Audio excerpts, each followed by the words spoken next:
Guillaume Canet et ce film dont tout le monde parle en ce moment, Astérix, qui et sort Obélix, demain. Et Obélix, l'Empire du Milieu. Astérix et Obélix partent en Chine.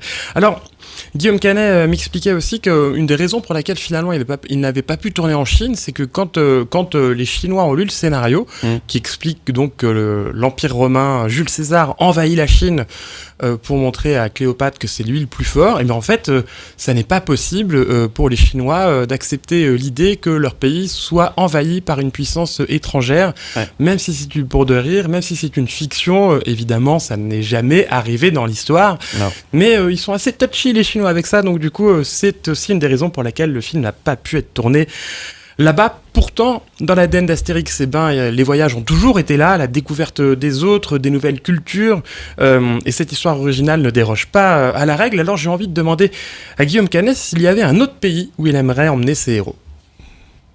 Moi, ce que j'aime, ce que je trouve fabuleux dans ces aventures d'Astérix, c'est le voyage, effectivement. Et l'Inde, par exemple, ça pourrait être aussi un voyage, puisque là, maintenant, il est à moitié vegan. Peut-être qu'il aurait envie de faire de la méditation. Comme il commence à être très proche de toute cette énergie et tout ça. Il est... Non, mais je ne sais pas, je rigole, mais l'Inde, c'est un beau pays aussi.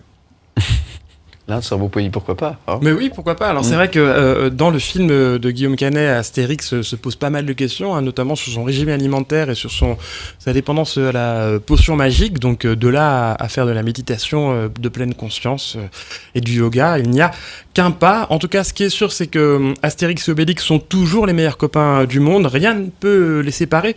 Même pas leur grosse dispute. De là à faire un parallèle entre l'amitié qui lie Gilles Lelouch et Guillaume Canet, il n'y a qu'un pas. Et j'avais envie de demander s'il y avait justement des disputes entre les deux. Ouais, de nombreuses disputes sur les films sur lesquels on a travaillé ensemble, que ce soit sur Le Grand Bain, que ce soit sur Les Petits Mouchoirs.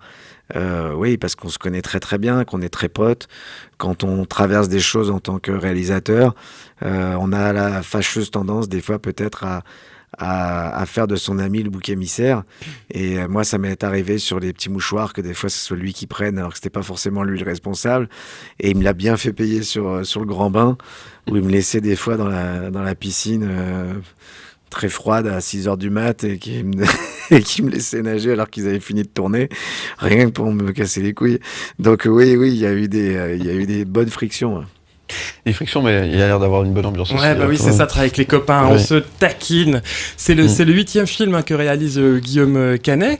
Alors, il a touché à tout, Guillaume Canet, en tant que réalisateur, au polar à la française, avec Ne le dis à personne, au polar à l'américaine, avec Blood Ties, qui était un remake, d'ailleurs, d'un de ses propres films, à la comédie aussi, avec Rock'n'Roll, moi, qui m'a beaucoup fait rire et que je vous invite à aller voir si vous ne l'avez pas encore vu, où il se met en scène avec Marion Cotillard, au film choral, évidemment, Les Petits Mouchoirs, la comédie dramatique de potes. Il y a eu le drame plus intime aussi avec lui, qui est sorti il y a 2 ans.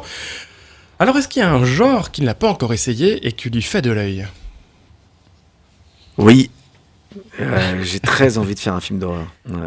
Je serais j'aimerais beaucoup faire un film d'horreur, un film vraiment ou en tout cas qui fout les jetons, quoi. Ça me plairait beaucoup. Ouais. J'ai un petit peu touché du doigt le genre dans mon avant-dernier film, où à un moment on sentait une présence à l'étage et j'ai joué un peu avec ça, avec le suspense, avec la musique un peu angoissante quand il monte à l'étage et tout.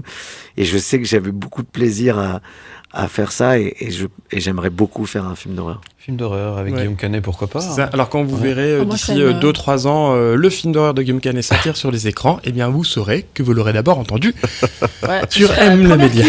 J'aime bien les films d'horreur. Merci Thomas Lécuyer pour cette rencontre, cette interview réalisée il y a quelques temps. Et merci également à Alexandre, qui est notre caméraman, avec qui tu as collaboré pour cette interview. Merci beaucoup. Belle rencontre. Très belle rencontre. Et puis surtout, allez voir le film qui sort demain sur les écrans, en famille, évidemment. C'est un bon film de vacances. Ça, les vacances approchent à grands pas. Donc voilà, une bonne idée